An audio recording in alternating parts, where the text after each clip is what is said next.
Auditeurs, auditrices, bonjour et bienvenue au Culte Espoir. Alors, tu es peut-être dans ton balcon en train de profiter du soleil, tu es peut-être en train de manger, alors si c'est le cas, bon appétit, ou tu es peut-être dans le métro avec plein de gens autour de toi, qui sait.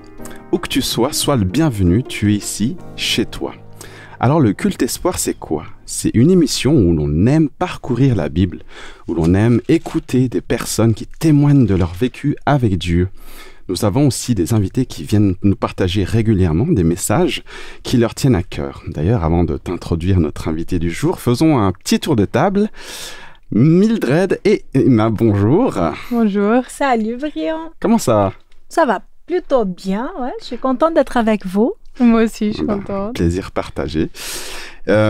Passons à notre invité du jour, Loïc Prager, bonjour. Bonjour. Oui. Alors, on a eu le temps de se connaître un petit peu hors antenne. Alors, tu es musicien, hein, tu es bassiste, comme moi, c'est cool. Ah là là, les grands esprits se rencontrent. N'est-ce pas ?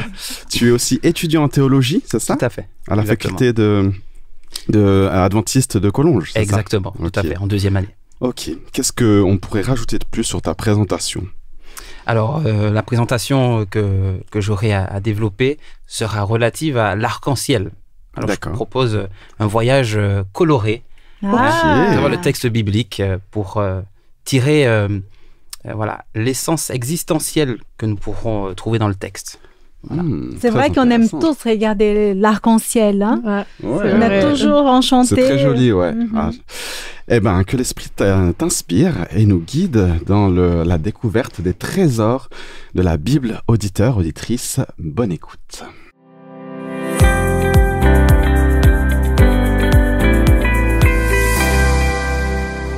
Nous voilà dans la chronique Dieu dans ma semaine, une chronique axée sur le vécu avec Dieu pendant notre semaine. Alors Emma, la parole est à toi. Merci. Alors, en préparant cette chronique, je me suis rendu compte de quelque chose qui s'est passé il y a quelques semaines. C'est pas cette semaine. En fait, j'ai fait un stage de 2 mois entre janvier et février. Et je dois avouer que c'était vraiment intense. Je devais me réveiller tôt, mais j'avais aussi les cours du soir, donc je dormais pas beaucoup. Et les journées étaient très fatigantes. Ah, c'est dur de tenir. C'est dur, vraiment, surtout 2 mois. Et au début de ces 8 semaines, je me suis dit, mais comment je vais faire ? J'en suis qu'au début de mon stage et je suis déjà hyper fatiguée. Et donc, il n'y a rien qui allait. Je me plaignais tout le temps que c'était long, que j'étais fatiguée, que ci, que ça. Et vers le milieu de mon stage, j'étais à l'église et je me plaignais à quelqu'un de mon stage. Et cette personne m'a dit « Mais Emma, tu devrais déjà être reconnaissante de pouvoir étudier ce que t'aimes. » Et d'abord, je me suis dit « Mais quand même, elle pourrait me soutenir dans ma situation. » Un minimum quand même. Quand même. Elle va pas dans le sens, dans le bon sens. Exactement. Là. Et puis après, j'y ai repensé, je me suis dit, mais oui, c'est vrai, je vois tout négativement, mais je devrais juste arrêter de me plaindre et regarder qu'aux choses positives. Et il y en a beaucoup de choses positives en vrai. Et c'est juste que parfois, on est fixé sur le négatif et on voit plus que ça. Et c'est là que j'ai commencé à voir les petites choses positives par-ci par-là. Et mon stage, il s'est passé beaucoup mieux, beaucoup plus vite. Et j'étais super reconnaissante à Dieu de tout ce qu'il a fait pour moi. Donc ça m'a appris que des fois, il faut juste tourner son regard.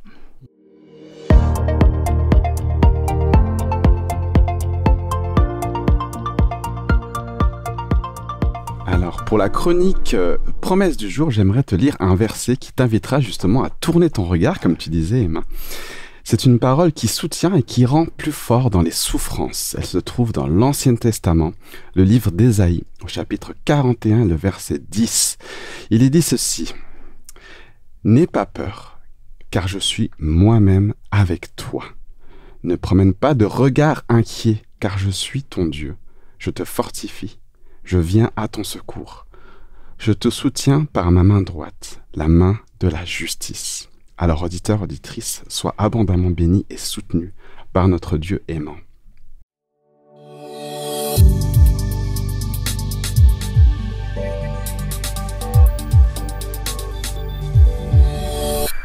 Alors, toi qui nous écoutes, j'imagine qu'il t'arrive de passer des semaines où tous les matins, tu reproduis les mêmes gestes répétitifs au lever, les mêmes pensées du style « Oh, toujours cet horrible réveil qui en plus me réveille pour aller au travail. » Alors tu sais, cette impression que tes journées n'ont plus vraiment de sens et tu te morfonds dans une sorte de découragement, de lassitude profonde. Le chant que je vais te faire écouter résume bien ce lot de jours que l'on peut répéter inlassablement avec ses gestes et pensées du quotidien. Mais elle dénote aussi un regard bien différent, celui d'une journée accompagnée par la force créatrice du Dieu vivant.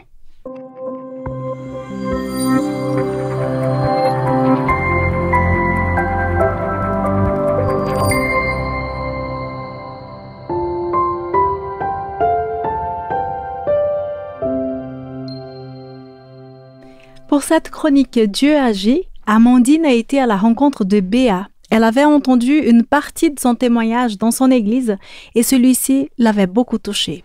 Béa a accepté de partager un bout avec nous. Alors, écoutons ensemble. Je revenais d'Afrique avec ma famille et mon mari a brutalement lâché toute la famille. Il est parti avec quelqu'un d'autre. Donc, je me suis retrouvée en Europe. Normalement, on y était pour quelques années, pour 2 années d'études, et du coup, il est parti avec cette autre personne et il a abandonné la famille, donc moi et les 3 enfants. Donc, je me suis retrouvée toute seule avec 3 enfants en Europe.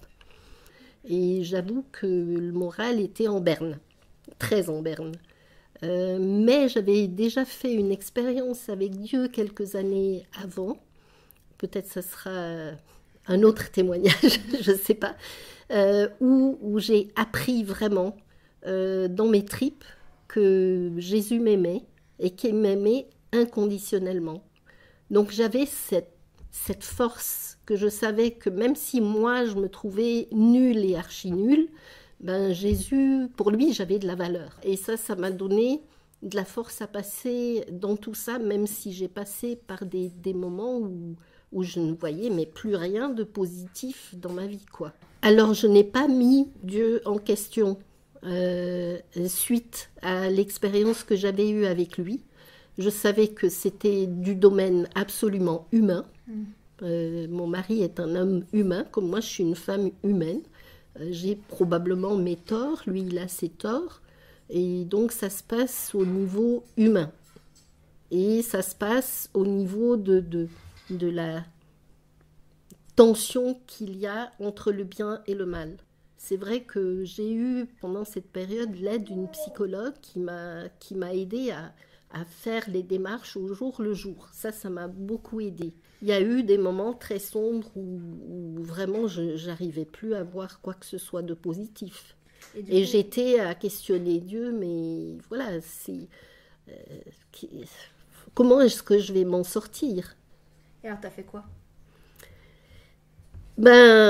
Déjà, tu pries, et tu pries, et j'ai vécu plein de petites expériences quand j'étais vraiment au fond du trou. Ça, j'en ai plein à te raconter. Et chaque fois, Dieu m'a montré qu'il était là, qu'il était présent.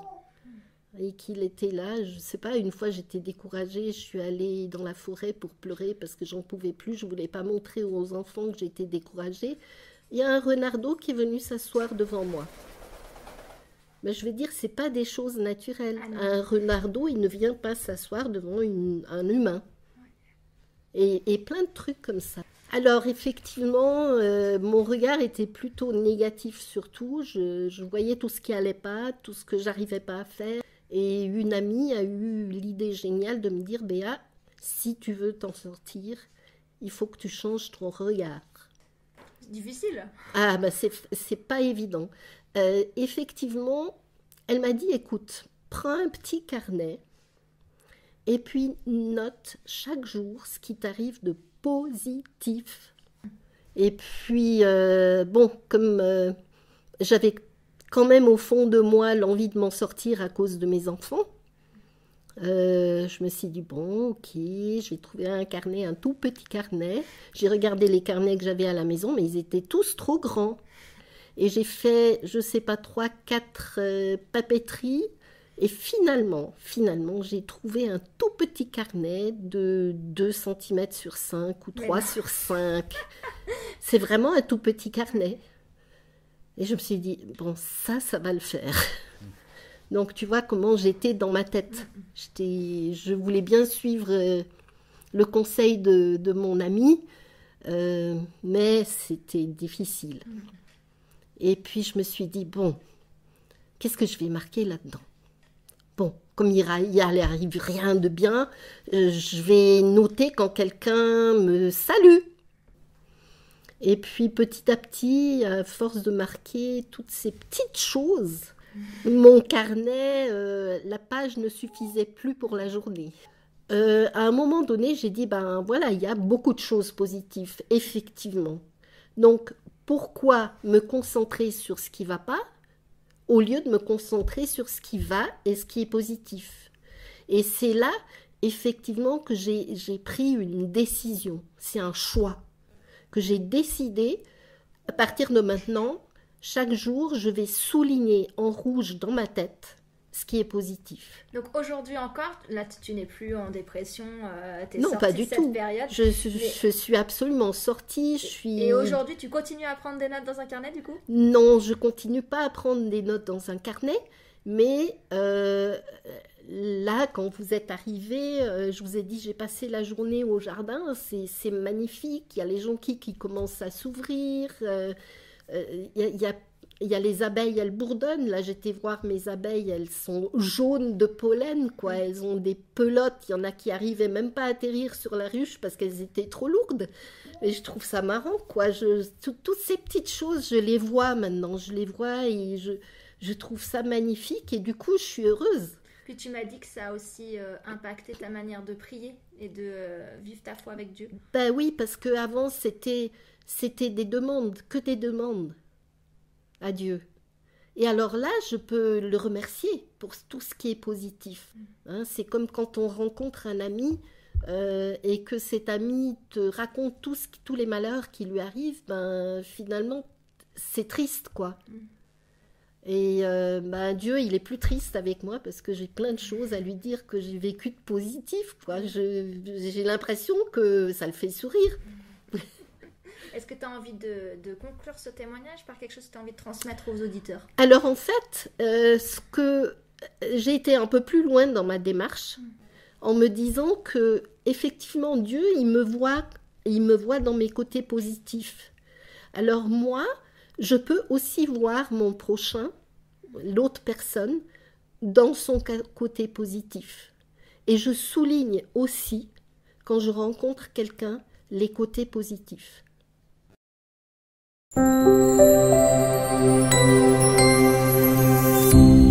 Alors Loïc, la parole est à toi. Merci Brian. Alors, s'il y a un phénomène qui m'a toujours impressionné depuis ma plus tendre enfance, c'est bien l'arc-en-ciel. Ouais, c'est vrai, ouais. C'est beau. Et ce qui est intéressant, c'est que pour pouvoir l'observer, il y a des ingrédients qui doivent être présents et une position adéquate. Il faut de l'humidité, il faut une source lumineuse, le soleil entre autres, mais aussi il faut être dos à cette source lumineuse. Donc avant d'aller un peu plus loin et de décrypter un petit peu les couleurs qui sont présentes dans l'arc-en-ciel, j'aimerais plonger dans le contexte qui, bibliquement, va faire allusion à ce dernier, puisqu'on va retrouver dans la Bible, notamment dans le récit génésiaque, l'arc. Mais avant cela, on se rend compte que la terre était pervertie. Nous sommes au chapitre 6. Donc dans Genèse chapitre 6. Genèse chapitre 6, en effet. Le premier livre de la Bible. Le premier livre de la Bible.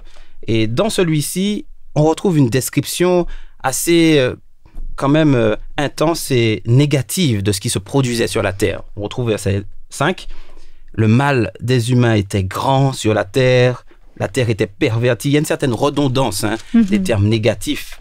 Et on se rend compte que on se focalise sur la destruction, mais quelle en était la cause? Là, ici, au verset 11, on a « La terre était pleine de violence ». Il y a mal, perverti, violence. Beaucoup de choses négatives. Tout à fait, beaucoup de choses négatives. Et le mot « violence », d'ailleurs, en hébreu, « hamas » est aussi traduit par « ce qui est faux »,« injustice ». Et cela, on le vit peut-être aujourd'hui encore. Ouais, malheureusement, on voit quand même. Hein. Tout à fait. Donc, toute forme d'injustice, de violence, on voit qu'il y a une répétition dans les événements. Mais finalement, où donner de la tête? Y a-t-il encore de l'espoir aujourd'hui? On espère bien. Puisqu'effectivement, l'injustice était de mise, la fausseté. Et le texte nous parle d'un déluge. Beaucoup se posent la question en disant, mais un Dieu qui crée et ensuite qui détruit, qu'est-ce que cela peut bien vouloir dire? Alors que, de manière sous-jacente, il y a une description beaucoup plus profonde. Le mot déluge, en hébreu, traduit par, se prononce comme suit, maboul. Et en français, par exemple, ça veut dire quoi, maboul, vous savez? Ma tête? Un petit peu, non, plus toc-toc, non? Ouais. Effectivement, maboul, Okay. c'est celui qui a perdu la raison, voilà, celui c'est qui est fou, effectivement. Bon, sans prétendre qu'il y ait un lien, mais on se rend compte que le déluge est intervenu parce qu'il y avait de la violence, parce qu'il y avait de l'injustice. En gros, on voit une certaine forme d'autodestruction. Et si on se focalise sur la portée négative de ces événements, on va se dire, mais où donner de la tête? Y a-t-il de l'espoir aujourd'hui? C'est la raison pour laquelle j'aimerais qu'on se focalise sur l'après. Certes, la terre est remplie de violence à cette époque. Il y a le mal qui s'accroît, l'injustice, et le déluge intervient. Mais à l'issue de celui-ci, on se rend compte que l'Éternel va établir une alliance. Et c'est au chapitre 9 qu'on retrouve le mot arc. J'établis mon alliance, je place mon arc au verset 13. Et l'arc, dans l'Antiquité, c'est aussi un outil pour faire quoi, vous savez? Généralement, tirer les flèches, c'est un outil de guerre. Et pourtant, cet arc dans le ciel est dépourvu de flèches, c'est un symbole. C'est l'antithèse de la destruction. Nous avons ici affaire à un Dieu qui désire restaurer. Un Dieu qui désire focaliser notre regard sur ce qu'il y a de positif. Et à travers cet arc, il y a un message sous-jacent que j'aimerais partager avec vous. Parce que ça fait un petit moment que j'avais un peu réfléchi sur ces différentes couleurs. Vous savez combien il y a de couleurs dans l'arc-en-ciel? Il y en a 7, non? Je dirais, 7. Effectivement, généralement, on dit qu'il y a 7 couleurs, mais c'est par rapport à Isaac Newton qui va rajouter la 7e couleur, l'indigo, pour la faire correspondre aux gammes musicales, puisqu'il y a 7 notes. Mais à la base, l'arc-en-ciel est constitué de 6 couleurs principales que je vais vous... Vas-y, explique-nous tout. Je vais décliner. Parce qu'effectivement, rappelez-vous que dans le sanctuaire, dans l'Ancien Testament, pour pouvoir faire des sacrifices, il fallait se mettre aussi dos au soleil. La même posture requise pour observer l'arc-en-ciel. D'accord, ok. Et la première couleur de l'arc-en-ciel, c'est le rouge, n'est-ce pas? Et si je vous parle du rouge, vous pensez à quoi automatiquement? Au sang. Ouais, le sang. Effectivement, ce qui circule dans notre corps. Le sang, c'est la vie, n'est-ce pas? La deuxième couleur, c'est le orange. Je donne un indice que ce qui est orange, qui réchauffe, ça vous fait penser à quoi? Au soleil. La lumière. Oui. Aussi, effectivement, on a le feu. Ah, le feu. Tout à fait. D'accord. La lumière, le feu.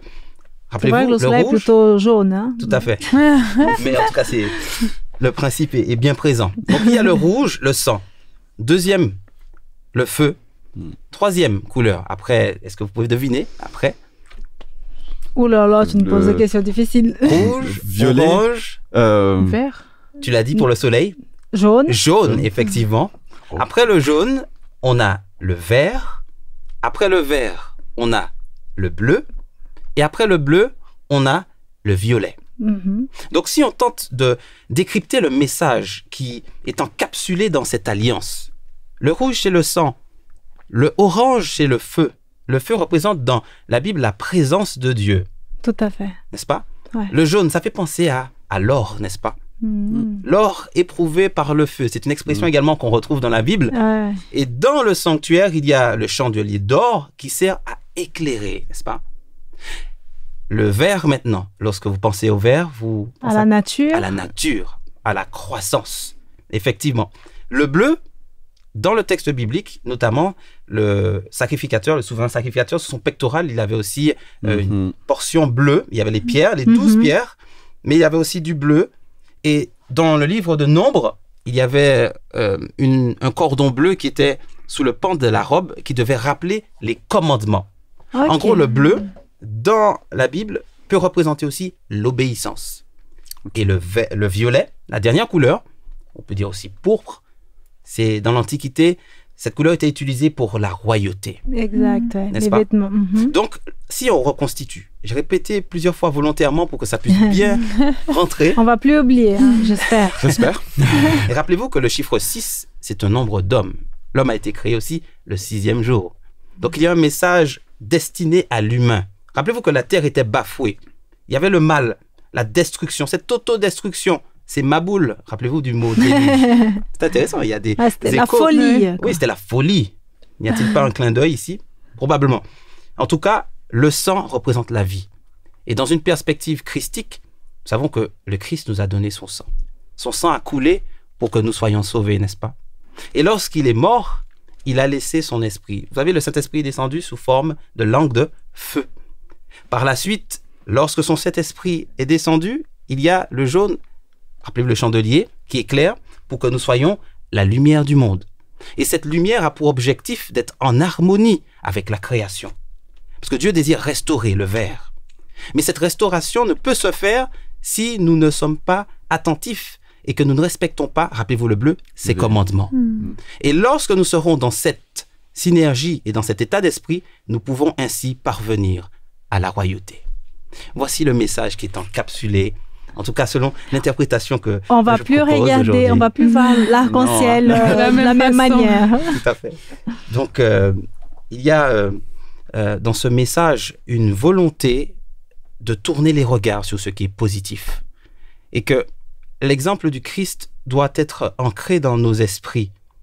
C'est le voleur qui est venu dérober, égorger et détruire. Mais lui, il est venu afin que nous ayons la vie, et la vie en abondance. Alors que nous puissions être en harmonie avec la création, mais surtout dans un état d'esprit requis. Et que ce qui est négatif puisse disparaître au profit de ce qui est positif, ce qui va conditionner notre regard sur les événements. Donc à partir de ce message que je partage avec vous ce matin, c'est cette idée principale que je désire véhiculer à travers cette alliance que l'Éternel a établie et qu'il désire encore pour nous aujourd'hui. Voilà. Merci beaucoup.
Chères auditrices et chers auditeurs, si tu nous rejoins, tu te trouves au Culte Espoir et nous venons d'écouter Loïc qui nous a partagé une réflexion sur l'angle de vue que nous décidons d'adopter sur les événements de nos vies.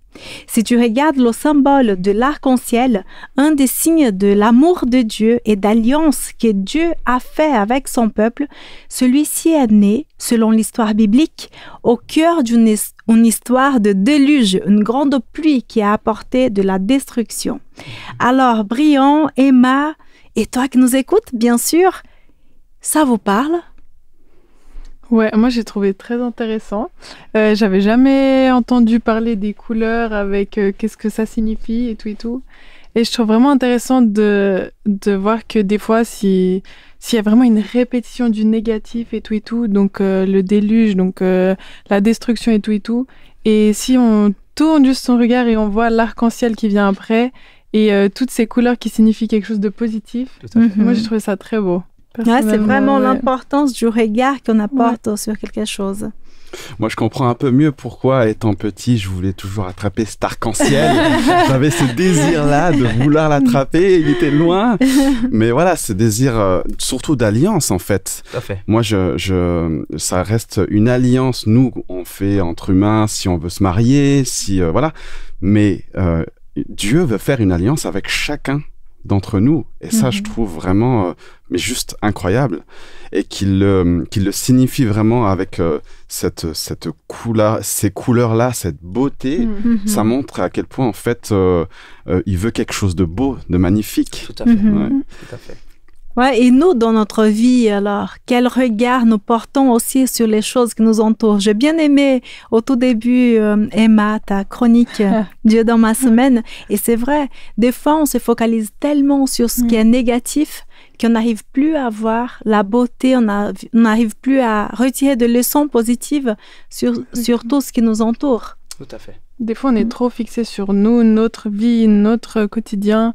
Et on ne pense pas que déjà, il y a certaines personnes qui vivent des choses beaucoup plus compliquées que nous, beaucoup plus difficiles, et qu'il faut juste tourner son regard et se dire qu'on a de la chance que Dieu est avec nous et que ça va aller, quoi.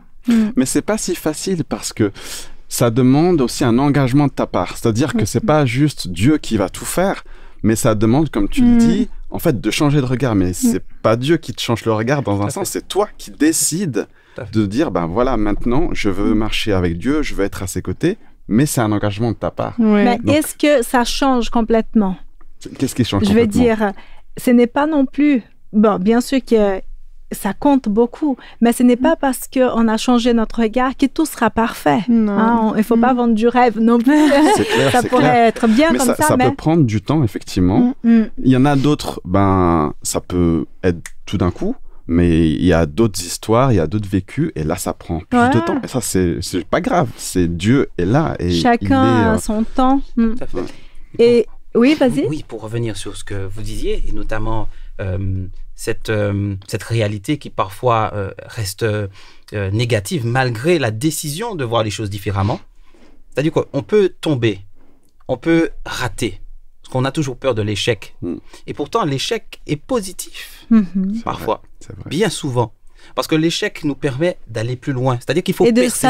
Et de s'améliorer. Effectivement, on tire des leçons de tout cela. C'est pas parce que on ne va pas réussir d'un coup que ça ne va pas se produire par la suite. Il faut continuer. C'est celui qui persévère jusqu'à la fin qui est sauvé. Sauver, c'est dans la notion de guérir. Dieu désire nous restaurer de manière holistique et dans notre parcours terrestre. D'une manière complète. D'une manière complète, tout à fait. Et c'est vraiment très beau d'initier ce parcours avec ce Dieu. Et nous avons vu aussi dans le témoignage qu'Amandine a fait avec Béa, c'était vraiment pas évident. J'étais très touchée par son histoire. Carnet, là. Et ça a pris du temps avant qu'elle voit vraiment les choses positives. Exact. Aussi, Mais là, elle a été abandonnée par son mari. Elle avait quand même des enfants à charge. Et le fait d'avoir noté chaque jour un point positif dans sa vie, ça ne lui a pas enlevé toute la charge, toute la responsabilité qu'elle avait à chaque jour. Mais ça lui a permis quand même de prendre un peu de distance et de se focaliser sur quelque chose de positif. Ouais.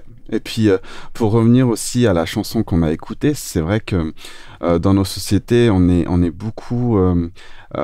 Il y a beaucoup de messages un peu de découragement, ou même quand on va au travail, on dit souvent métro, boulot, dodo. C'est ça. Toujours cette répétition-là. Cette routine qui s'installe. Cette routine où on dit, tu tombes dans la routine, après quand tu tombes dans la routine, c'est fini, quoi.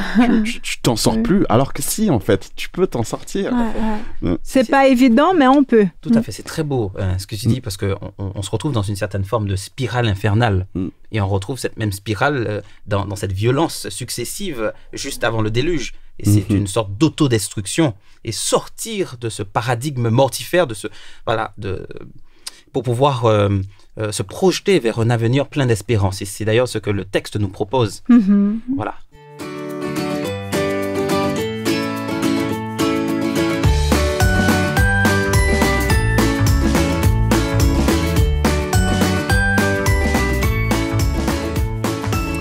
voilà dans la chronique Questions et vérité.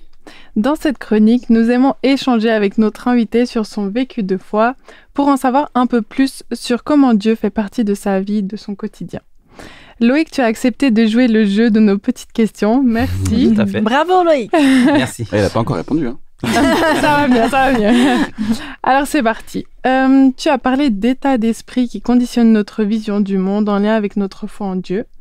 Est-ce que tu aurais une anecdote à nous partager sur un angle de vue que le Seigneur t'a amené à adopter? Tout à fait. Alors, de manière succincte, j'avais pu partager un petit peu mon expérience d'un bon sabbat chez vous, sur Espoir Média. Et j'ai été récemment hospitalisé à la suite d'un douloureux burn-out. Okay. Et ça a été un événement relativement difficile à traverser. Ah, j'imagine. Et c'est clair qu'à ce moment précis, lorsqu'on est face à des difficultés qui font office de montagne, on n'a pas forcément le moral. Je ne veux pas dire que c'était facile, mais l'état d'esprit a été déterminant.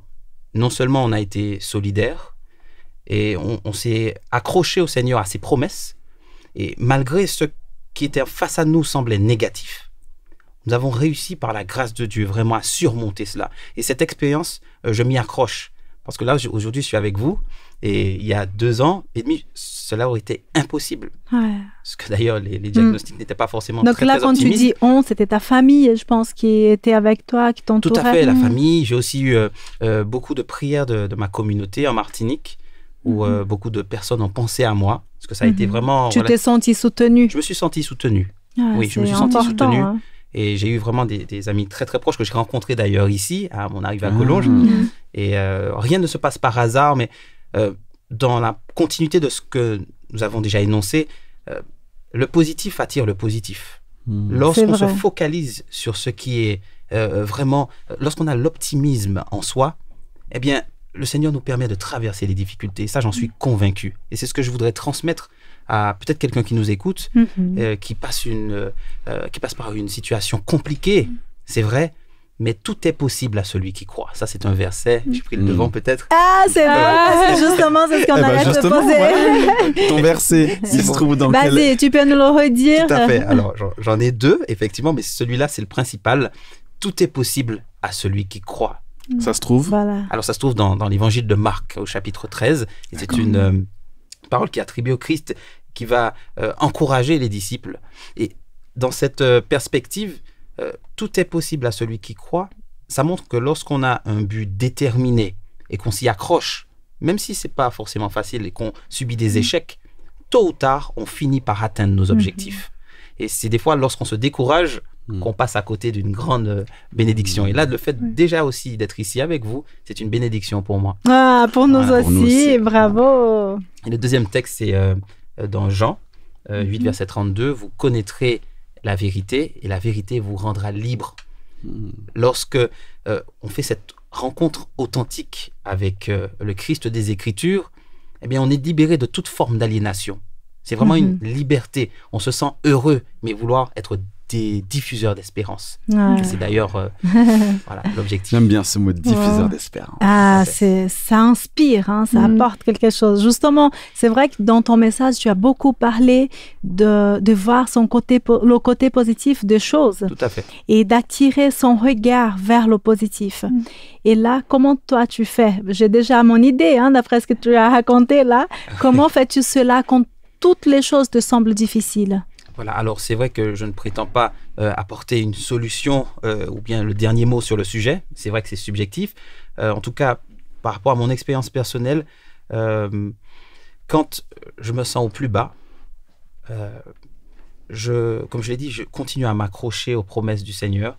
Mais il faut aussi dire, et voilà, je ne vais pas me parler de cela sans parler de mon épouse, parce que elle me soutient beaucoup dans cette démarche, donc c'est un soutien réciproque. C'est vrai. Bien, vas-y, profite, fais ta déclaration d'amour. Franchement, elle est extraordinaire. Elle m'a toujours soutenu, même dans les moments les plus difficiles, lorsqu'on ne croyait plus en moi, ni à cette faculté de rebondir, ni voilà. Elle était à tes côtés. Elle était à mes côtés. Elle ne m'a pas lâché. Pour moi, ça a été vraiment un soutien extraordinaire, un moteur. Ma famille également, on a eu vraiment cette proximité, mais en tout cas, l'objectif, c'est de rester focus Moi, c'est ce que je peux dire. Même dans la difficulté, même si on ne voit pas l'issue, il faut se dire que les émotions, ce qu'on ressent, c'est la météo de notre âme, de notre être intérieur. Mais on doit transcender ces choses-là. C'est juste un ressenti. Mais j'ai quand même mon but toujours focalisé dans mon esprit et je veux l'atteindre. Ne pas l'oublier. Tout à fait, ne pas l'oublier, s'y accrocher même lorsque c'est difficile, parce que plus le combat est dur, plus la victoire est belle. Oh là là, c'est un poète, cet homme. C'est beau, c'est beau. Il y a plein de manières, de lieux, de vécus de prière différentes. Pourrais-tu partager à nos auditeurs une de tes manières de vivre des temps de prière avec Dieu? Ah oui, alors les Écritures nous parlent d'un Christ qui se mettait bien souvent à l'écart, le matin très tôt, pour prier. Et c'est vrai que c'est une pratique qu'il ne faut pas négliger. Et le matin, à mon réveil, je passe un temps vraiment isolé. Individuel, voilà, sans bruit, mais vraiment pour me focaliser non seulement sur les objectifs que je désire atteindre, mais pour que la volonté de Dieu s'accomplisse également dans ma vie. Donc ce moment-là est très ressourçant. Comme on l'apprend aussi en cours, on a eu un cours qui s'appelle Formation spirituelle, et on nous parle de remplir son bassin intérieur. Parce que pour pouvoir transmettre, il faut d'abord recevoir. C'est vrai. Il faut accepter de recevoir, se remplir, parce qu'on se vide. Et c'est important de pouvoir passer ce temps de restauration matinale. En tout cas, ça me fait du bien à titre personnel. Voilà, petite suggestion à nos auditeurs. Ah, je me retrouve bien là-dedans, en tout cas.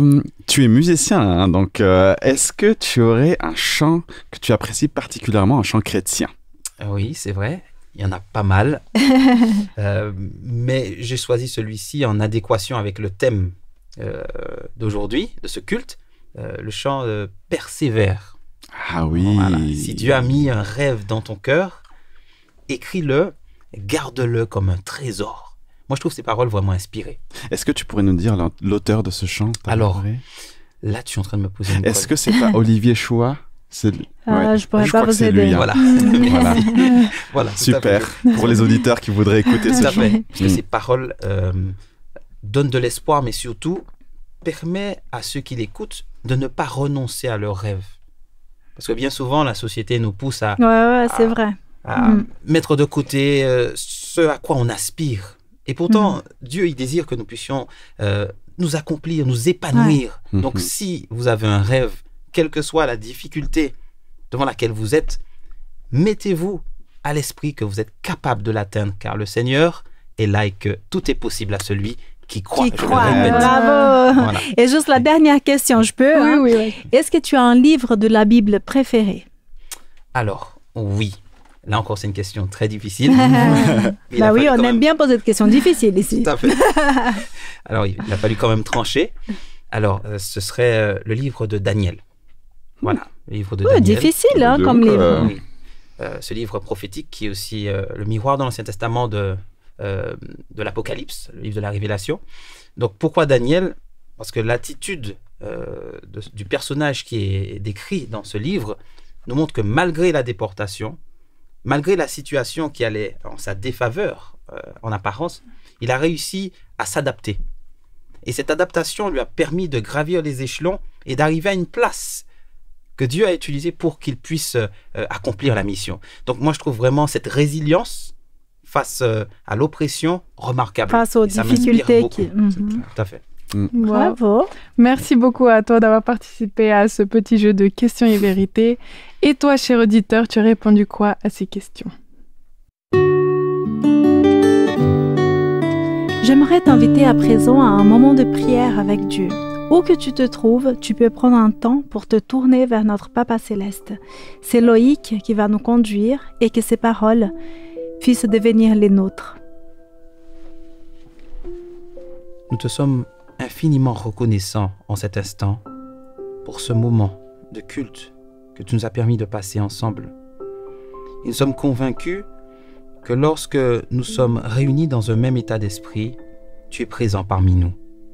Ce message de réconfort, d'espérance qui transparaît de ce culte, nous voudrions qu'il puisse être le désir de chaque auditeur, de tous ceux qui nous écoutent, de tous ceux qui ont un rêve, qui le chérissent, de tous ceux qui sont face à des difficultés, que tu puisses leur rappeler que tu es avec chacun d'entre nous tous les jours jusqu'à la fin du monde. En dépit de la violence, en dépit du mal, la croissance de l'injustice, tu poursuis ton plan et tu l'atteindras. Donne-nous l'état d'esprit adéquat, l'angle de vue nécessaire à surmonter ces obstacles en vue d'une restauration certaine. Et nous te demandons ces choses dans le nom de Jésus. Amen. Amen.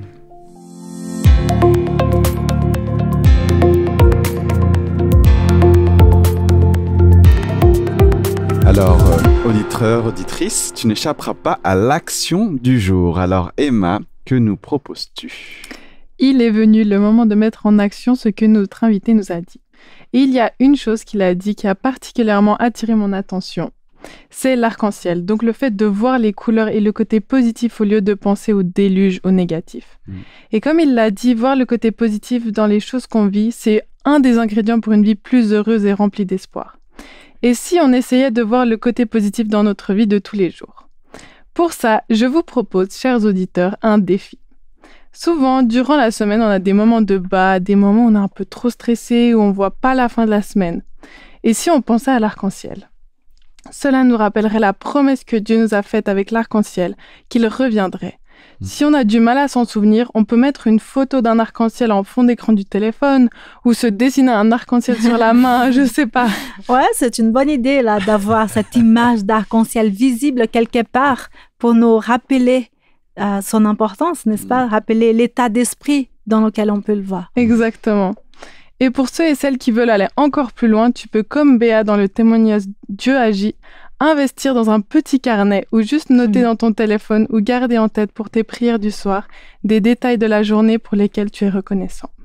Eh ben, merci pour ton action. Alors, moi, je suis pas un fin dessinateur, donc je vais plutôt me pencher sur des fonds d'écran déjà faits sur mon téléphone. Ça ira très bien. Moi, je vais plutôt faire le petit carnet, là. Et prendre des notes. Eh ben, alors, auditeurs, auditrices, notre émission touche déjà à sa fin. Merci de nous avoir accompagnés. Merci, Emma. Merci, Mildred, pour vos partages. Merci à toi, Loïc, pour ton message et l'échange qu'on a pu avoir avec toi. D'ailleurs, tu nous fais le plaisir de revenir la semaine prochaine. Et en quelques mots, de quoi vas-tu nous parler? Alors, je vais vous parler d'un homme, un récit d'ailleurs de la Bible dans le livre des Actes cette fois-ci. Okay. Et le miracle qui va être opéré par Paul dans le livre qui vient d'être énoncé. Mais il va habiter dans un endroit particulier. Cet endroit, c'est Lystre. C'est vrai que c'est une ville sur laquelle on ne se focalise pas forcément trop, mais qui a une signification et qui pourrait nous permettre d'avoir un nouvel angle de vue, toujours positif, sur ce miracle qui a été opéré. Ok, il y a un miracle en vue. Oh là là, alors auditeurs, auditrices, rendez-vous la semaine prochaine. Hein. Je te souhaite une belle journée, une belle semaine sous le regard de Dieu et je te dis à très vite. Ciao.